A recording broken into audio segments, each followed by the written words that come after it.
Amando na verdade, não de verdade, mas na verdade, amando na verdade. Nosso título para a segunda carta de João. Já fomos abençoados por ela e vamos continuar caminhando neste livro das Escrituras e sendo abençoados no meio dessa semana. Segunda João, você encontra antes de Apocalipse, o último livro da Bíblia, Apocalipse, voltando. Você tem ali 3 cartas breves, Judas, 3 João, 2 João. Uma página apenas, preciosa. Uma carta do apóstolo João às igrejas da região onde ele estava na época então da escrita. Hoje nós vamos focar do versos 3 até 6. Em 2 João 3 até 6. O verso 3 é o nosso destaque. Vamos ler ele uma vez, isoladamente, recordá-lo, e expressa bem o que está na carta, a mensagem da carta. Diz assim: a graça e a misericórdia e a paz da parte de Deus Pai e de Jesus Cristo, seu Filho, estarão conosco em verdade e em amor. Então aí a Trindade, Deus Pai e Deus Filho, Jesus Cristo, que manifestaram e manifestam a sua misericórdia e paz, estão conosco. Como? Em verdade e em amor. 2 João é sobre isto. Vamos ler então 2 João. Nosso foco está do verso 3 até o verso 6. Mas vamos ler a carta toda. Vou começar então com o verso 1. Vamos receber a palavra de Deus neste momento, com o coração e mente despertos e atentos. Diz assim: o presbítero, a senhora eleita e aos seus filhos, a quem amo na verdade. E não apenas eu os amo, mas também todos os que conhecem a verdade. Por causa da verdade que permanece em nós e estará conosco para sempre. A graça e a misericórdia e a paz da parte de Deus, Pai, e de Jesus Cristo, seu Filho, estarão conosco em verdade e em amor. Ao encontrar alguns dos seus filhos, muito me alegrei, pois eles estão andando na verdade, conforme o mandamento que recebemos do Pai. E agora eu lhe peço, Senhora, não como se estivesse escrevendo um mandamento novo, mas o que já tínhamos desde o princípio, que amemos uns aos outros. E este é o amor, que andemos em obediência aos seus mandamentos. Como vocês já têm ouvido desde o princípio, o mandamento é este, que vocês andem em amor. De fato, muitos enganadores têm saído pelo mundo, os quais não confessam que Jesus Cristo veio em corpo. Tal é o enganador e o anticristo. Tenham cuidado para que vocês não destruam o fruto do nosso trabalho, antes sejam recompensados plenamente. Todo aquele que não permanece no ensino de Cristo, mas vai além dele, não tem Deus. Quem permanece no ensino tem o Pai e também o Filho. Se alguém chegar a vocês e não trouxer esse ensino, não o recebam em casa nem o saúdem, pois quem o saúda torna-se participante das suas obras malignas. Tenho muito que lhes escrever, mas não é meu propósito fazê-lo com papel e tinta. Em vez disso, espero visitá-los e falar com vocês face a face, para que a nossa alegria seja completa. Os filhos da sua irmã eleita lhe enviam saudações.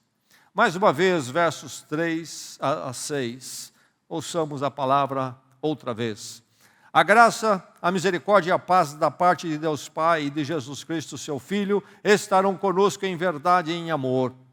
Ao encontrar alguns dos seus filhos, muito me alegrei, pois eles estão andando na verdade, conforme o mandamento que recebemos do Pai. E agora eu lhe peço, Senhora, não como se estivesse escrevendo um mandamento novo, mas o que já tínhamos desde o princípio, que amemos uns aos outros. E este é o amor, que andemos em obediência aos seus mandamentos. Como vocês já têm ouvido desde o princípio, o mandamento é este, que vocês andem em amor. Ouvimos a palavra do Senhor. Obediência é uma palavra que é detestada, rejeitada nos nossos dias. Na cultura atual que adentrou nas últimas décadas a mentalidade e a sociedade, nada de obediência. Isso fica muito claro com a forma que se vem destituindo o conceito de autoridade. Ninguém quer se submeter a ninguém. Não há conceito de autoridade como já se teve no passado. Não se quer obedecer pai e mãe, e isso é incentivado, e é dito que os pais não devem ter autoridade plena sobre os seus filhos. E há uma porção de explicações sociológicas, psicológicas, pedagógicas para isto. Não queremos mais, ou a sociedade não quer mais, a autoridade de polícia, por exemplo. Nada de respeitar a polícia, qualquer ação dela é opressiva, etc, etc. Não há nenhum desejo de se dar autoridade a professores, o que eles tinham foi retirado. Aliás, o patrono da educação no Brasil é a pessoa que escreveu o livro, Paulo Freire escreveu o livro A Pedagogia do Oprimido, um livro básico dele. E ele é tido como, então, o patrono da educação. Aquele que simboliza o que nós queremos ter na educação, e que esse livro ensina. E é um livro que está guiando aí toda a abordagem em sala de aula. É um livro que outras coisas têm como função principal esvaziar o professor. Esvaziar o professor. O professor não é mais aquele que conhece, e que então ele é que deve ensinar os alunos. Então ele é autoridade do conhecimento, e por isso, para ele passar o conhecimento, ele tem que ser autoridade também na dinâmica da sala de aula. Não, isso é opressão, pedagogia do oprimido. Precisamos libertar o aluno dessa opressão, e daí por diante.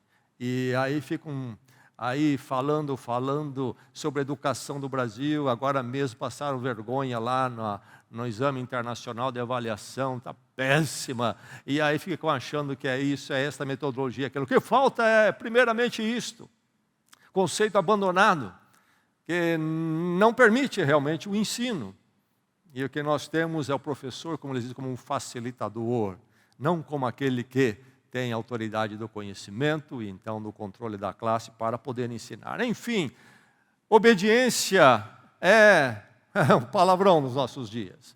E poderia eu que continuar citando, mas você pode terminar isso aí, essa crise de autoridade em tantos ambientes, níveis da sociedade. E isso tem afetado também muitos crentes, tem afetado igrejas. Não gostamos do conceito de autoridade dentro da Igreja de Cristo, nem mesmo gostamos de autoridade até da palavra em nossas vidas, ainda quando se afirma ser cristão, por exemplo. Perdeu-se o conceito da obediência, que há alguém que, por razões justas, tem uma autoridade sobre nossas vidas, e então devemos obedecer. E aí então é que a carta de João se choca com a nossa cultura nos nossos dias, e para entendermos e nos aprofundarmos na vida cristã, nós precisamos atentar para o que João está dizendo aqui, não perdermos o conceito da obediência.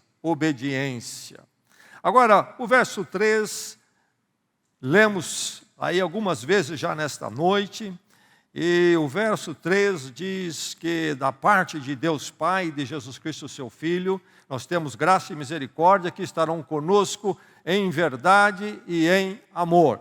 Então, já no início da carta, João vai apresentar esses dois conceitos em uma parceria e até uma unidade. Verdade e amor. Verdade e amor. Eles são inseparáveis aqui para João, eles são inseparáveis no Evangelho, no Novo Testamento. Lembre-se disso, note isso quando você lê a carta de João e também o Evangelho de João. Amor e verdade, sempre presentes naquilo que Jesus Cristo ensina e estabelece. Mas é preciso entender o que ele quer dizer com amor e verdade. E aí, em relação à obediência. Inseparáveis, então, amor e verdade. Agora, amor aqui é a aplicação prática, primeiro do amor de Deus para conosco, e nosso amor em Cristo a Deus, mas isto manifestado na comunhão da igreja. A preocupação de João é o amor na igreja, o amor na igreja. O amor de Deus se manifestando em nós, na nossa comunhão. Amor na igreja, que requer que a verdade esteja em nós.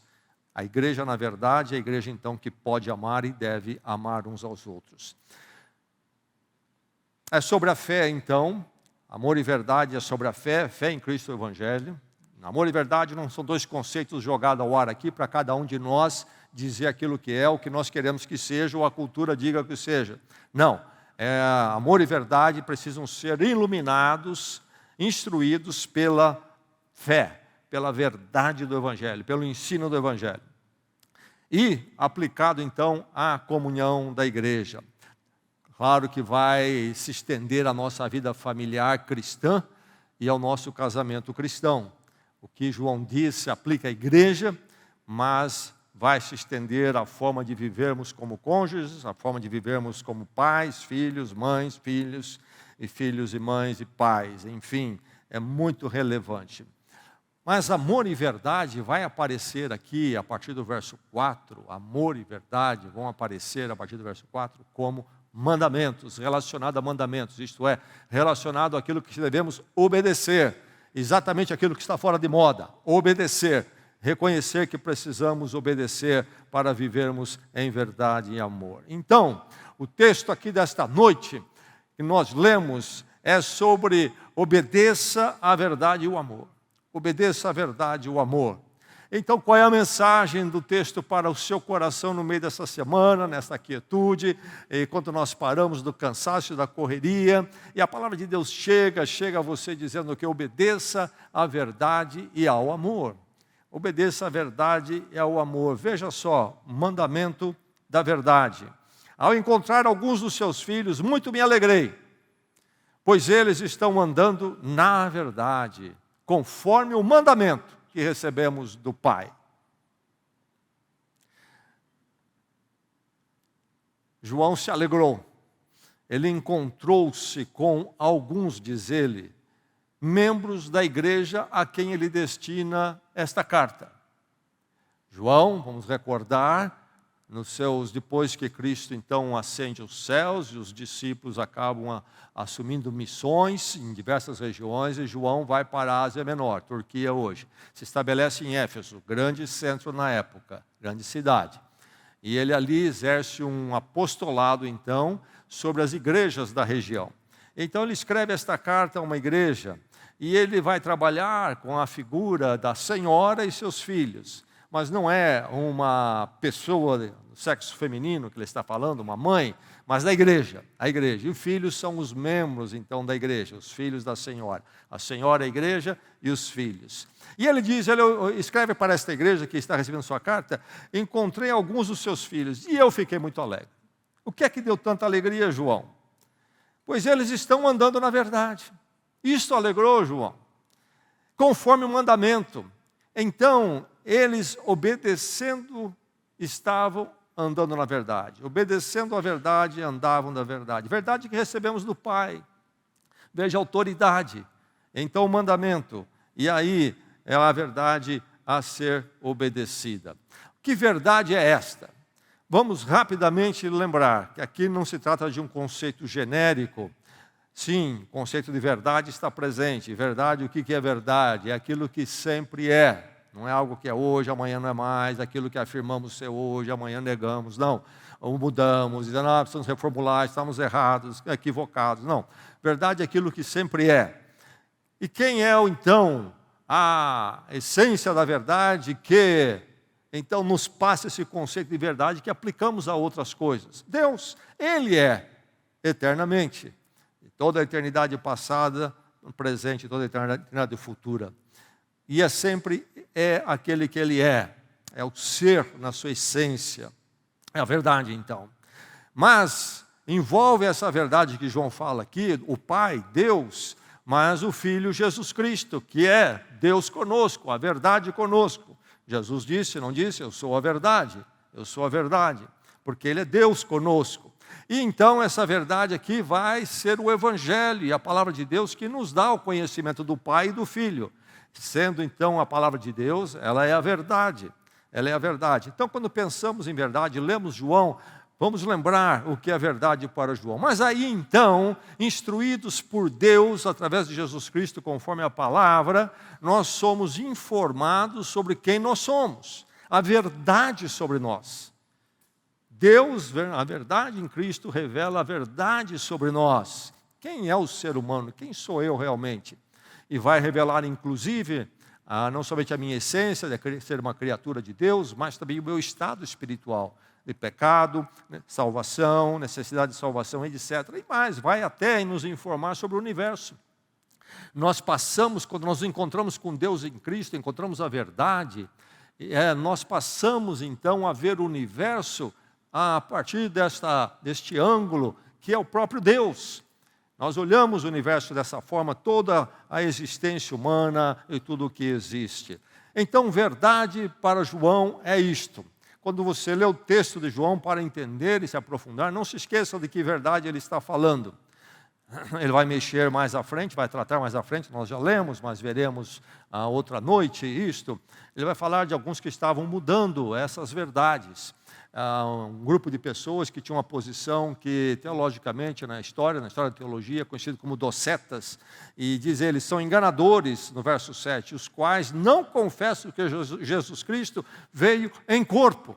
Negavam a verdadeira encarnação de Cristo, Deus conosco.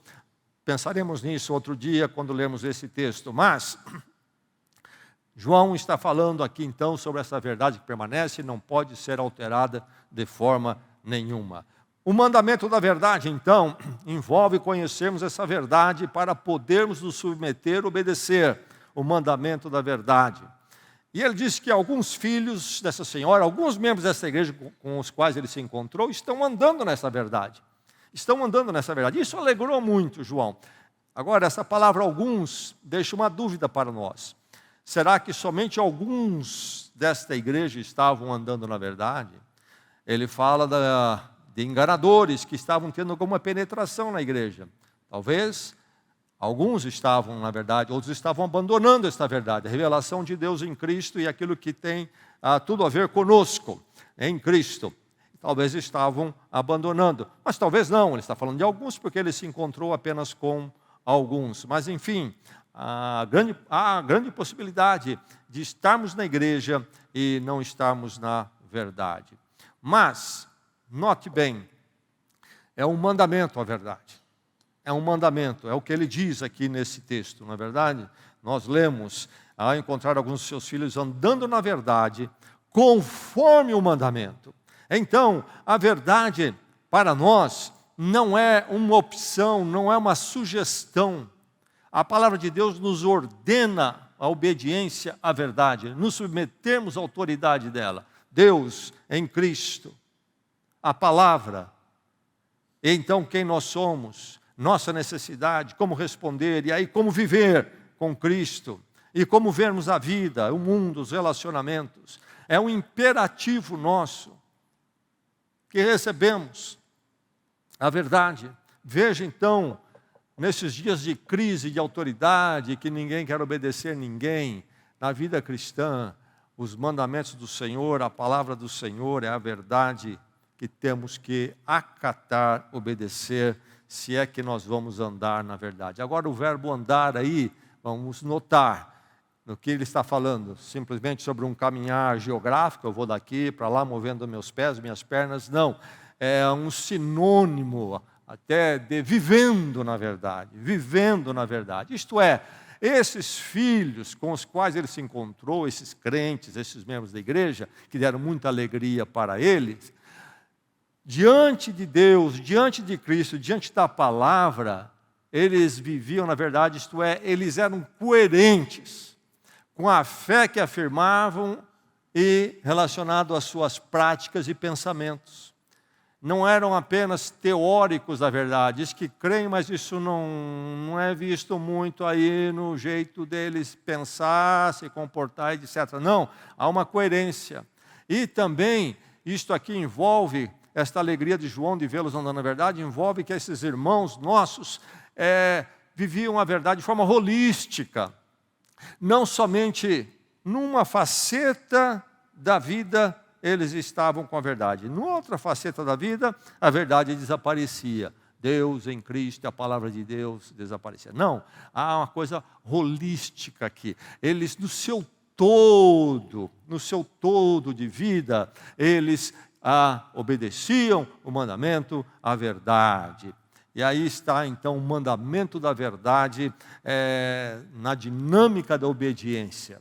Chamada da palavra de Deus para você, então, é este: você está respondendo em obediência ao mandamento da verdade, à palavra de Deus, tudo o que ela diz e nos ensina sobre Deus, Cristo, e então o que é a vida com Deus em Cristo, em tudo que somos, em tudo que fazemos. Você anda na verdade, onde você vai, no que você é, no que você pensa, no que você pratica, como você faz suas escolhas, como você decide o seu horário, como você decide o seu dinheiro, como você decide o seu lazer, como você decide o seu trabalho, como você decide sua vida conjugal, como você educa seus filhos, como você relaciona com o seu pai. Você anda na verdade, no mandamento, você se encontra com Deus em tudo isto.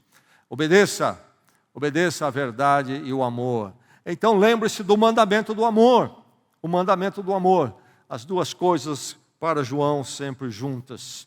E agora lhe peço, Senhora, diz ele no verso 5, novamente usando a figura da senhora. Lembrando novamente, é uma personalização da igreja na forma de uma senhora.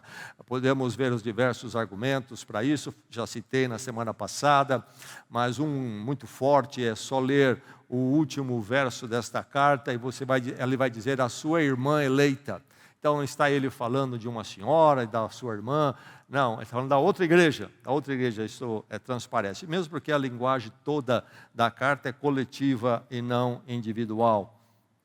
Mas, o que ele diz aqui: agora lhes peço, verso 5, Senhora, lhe peço, Senhora, não como escrevendo um mandamento novo, mas o que já tínhamos desde o princípio, que amemos uns aos outros.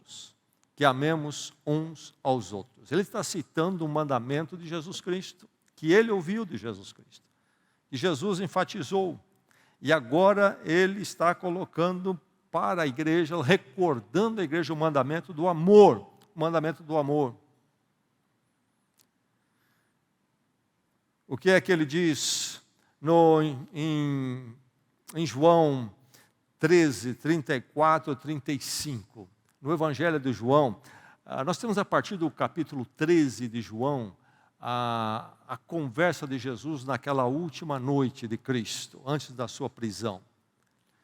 E a ceia é celebrada, e Jesus conversa muito com eles. E capítulo 13, 14, 15, 16, é Jesus interagindo com eles, repassando conceitos. E nesses discursos todo de Jesus, esse ensino de Jesus, aparece muito a verdade e o amor. Então em João 13, 34 e 35, Jesus diz: um novo mandamento lhes dou, amem-se uns aos outros. Como eu os amei, vocês devem amar-se uns aos outros. Com isso, todos saberão que vocês são meus discípulos, se vocês amarem uns aos outros. Por isso que João disse que não é um mandamento novo. Ele já recebeu de Jesus décadas atrás isto. Ele ouviu de Jesus décadas atrás. João 15. Então, ainda parte desta noite lá de Jesus com seus discípulos, noite derradeira. Versos 9 e 10 dizem: como o Pai me amou, assim eu os amei. Permaneçam no meu amor. Se vocês obedecerem aos meus mandamentos, permanecerão no meu amor, assim como eu tenho obedecido aos mandamentos de meu Pai, e em seu amor permaneço. Deus ama o Pai e o Filho, e nós da mesma forma devemos amar uns aos outros, enquanto amamos Deus o Pai em Cristo, e eles nos amam. Toda essa dinâmica aqui.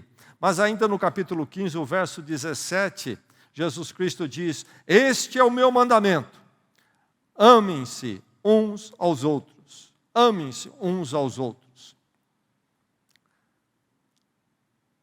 O que é amor aqui? O que é amor na palavra, o amor no Evangelho? Na verdade de Deus, o que é o amor? Não é o que nós geralmente pensamos, influenciados pela cultura. Amor, na palavra de Deus, amor no ensino de João, no ensino de Cristo, não é uma intuição, por exemplo. Algo subjetivo, que eu acho que devo amar e tal. Não é também uma predileção. Eu gosto aí desse, então vou amar essa pessoa. Uma coisa caprichosa aí, predileção minha. Eu separo um do outro. Não é nem mesmo, proponho para você, à luz da palavra, não é nem mesmo um sentimento. Pode cantarem as músicas quanto quiserem sobre amor, sobre um sentimento. É um grande engano. É um grande engano. Sentimento é um negócio que varia tanto quanto o tempo de chuva. Sentimento meu e seu sobe e desce. É ou não é? E eu espero não estragar a festa de ninguém que sonhava com um amor como um mero sentimento, talvez jovens até, achando que vão encontrar o grande amor cantado nas músicas, em outros lugares, nos filmes, e aquele negócio que então vem e ali fica para sempre. Algo melhor, superior e mais profundo que a Bíblia ensina sobre o amor. Note que o amor, nas Escrituras, vem como um imperativo, um mandamento. Jesus Cristo foi perguntado sobre qual era o maior mandamento da lei, ele citou dois do Velho Testamento. Amarás o Senhor teu Deus. Veja, um comando, um imperativo, uma ordem, um mandamento. E amarás o teu próximo, outro imperativo. Mas como é que Jesus pode ordenar, enviar um mandamento que eu ame, se o amor é um sentimento? Eu não sinto amor por ele. Se o amor é um sentimento, o mandamento não tem nenhuma razão de ser, é um absurdo. Amor nas Escrituras é, na verdade, uma questão moral, uma questão de escolha, de posição. Se há sentimento, o sentimento tem que vir depois. Por isso que o matrimônio deve ser sustentado pelo juramento, pelo voto conjugal. Porque você que está casado há muito tempo, diga para os jovens que você não quer dizer que vai detestar a sua esposa ou o seu marido, mas tem dia que é mais difícil, tem dia que é mais fácil. E não vai dizer para mim que não é. O que é que nos mantém na estabilidade e o relacionamento que há de prevalecer e então há de construir algo sólido juntos? O voto. Eu votei a amar essa mulher, amar esse homem, até o fim da minha vida. E quando os dias difíceis surgem, eu continuo no meu voto. O meu coração não sente coração, sinto muito, você vai ter que aguentar e empurrar isso para frente, até que vença esse momento escuro e saia do outro lado. E abençoado aqueles que prevalecem no amor votado. É esses que colhem uma história edificante.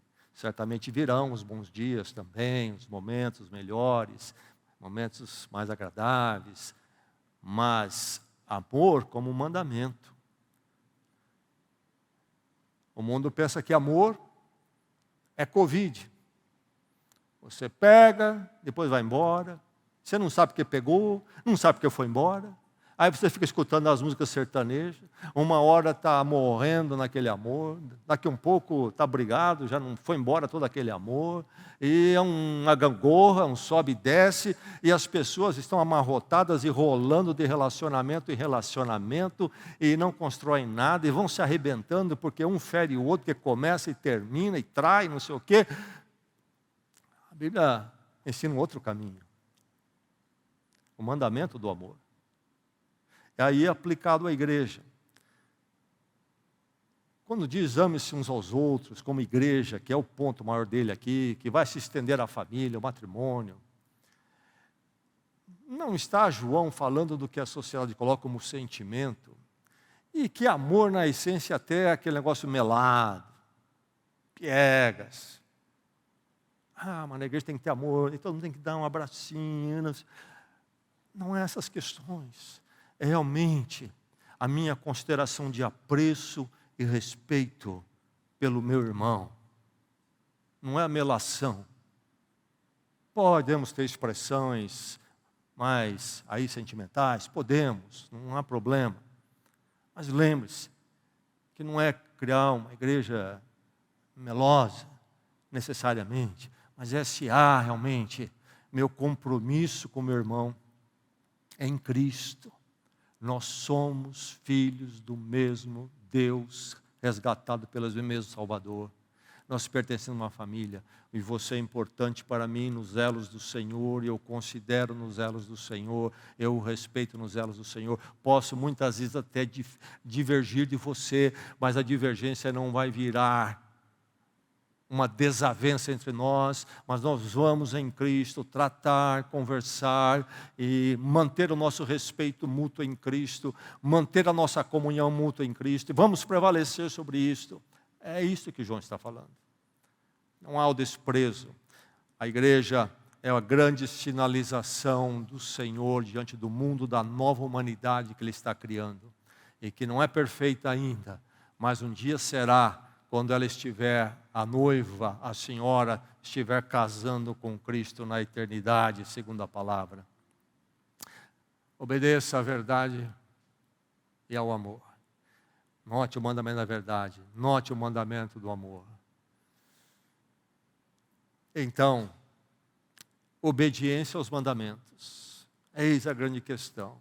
Obediência aos mandamentos. É preciso quebrantamento e consciência diante de Deus. E este é o amor, que andemos em obediência aos seus mandamentos. Este é o amor, que andemos em obediência aos seus mandamentos. Como vocês têm ouvido desde o princípio, o mandamento é este, que vocês andem em amor.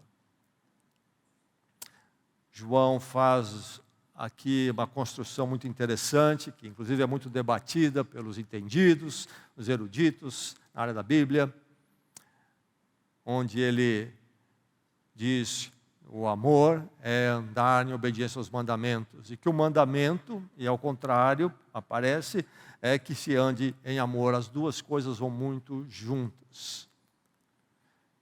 Em João 14, no Evangelho de João, Jesus Cristo novamente, naquela noite, naquele momento lá especial com seus discípulos, em João 14, versos 15 e 16, ele vai dizer: se vocês me amam, obedecerão os meus mandamentos. João está apenas repassando o que ele ouviu de Cristo. Se vocês me amam, obedecerão os meus mandamentos.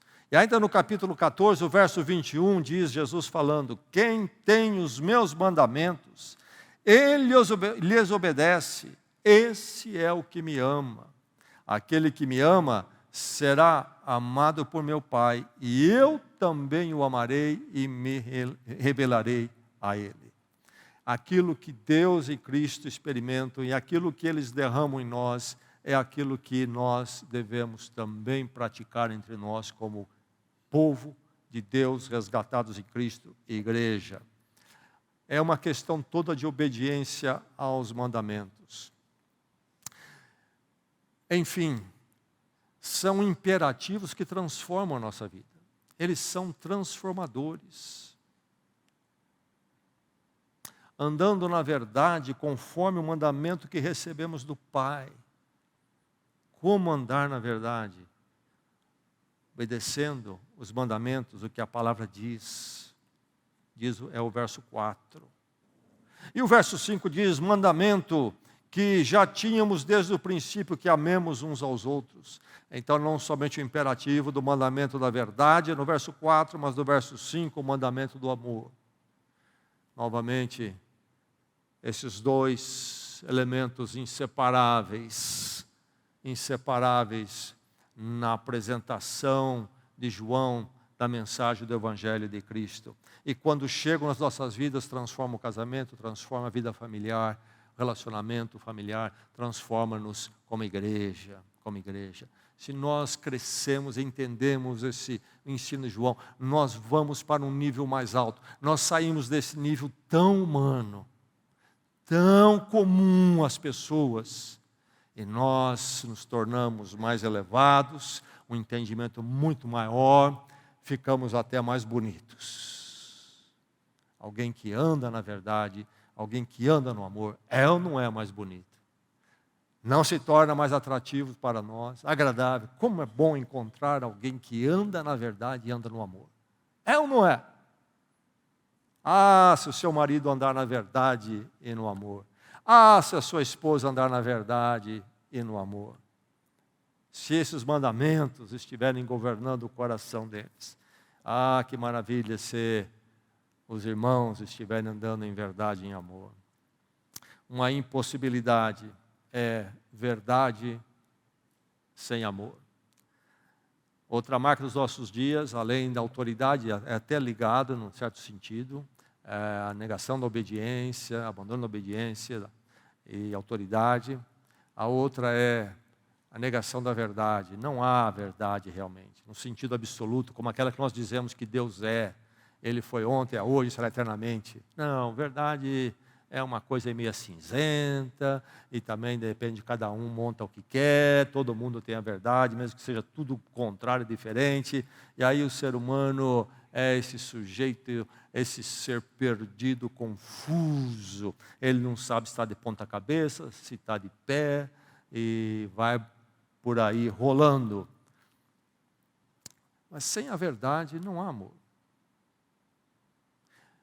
Mesmo o amor tão cantado e falado dos relacionamentos, seja lá o que for dos nossos dias, é muito pobre e muitas vezes uma tragédia, porque pensam que podem viver amor sem verdade. Mas se a verdade é preciso, onde vem a verdade? Quem é a verdade? Deus é a referência, só Ele. E a partir dele emana todas as verdades para a nossa vida. Sem a verdade, não há amor. Ou há? Eu te amo muito e posso aí faltar com a verdade para você, e verdade não precisa existir entre nós, e podemos não crer que haja verdade. Que tipo de relacionamento vai surgir aí? Negócio complicado. Não dura mesmo, por isso que não dura. Mas outra impossibilidade é amor, é verdade sem amor. A verdade de Deus em Cristo nos leva ao amor, ao mandamento do amor. Então, duas impossibilidades, verdade sem amor e amor sem verdade. Mas essas duas coisas são impactantes quando nós obedecemos à verdade. E aí experimentamos o amor na verdade. Como viabilizar, então, o amor em nossas vidas?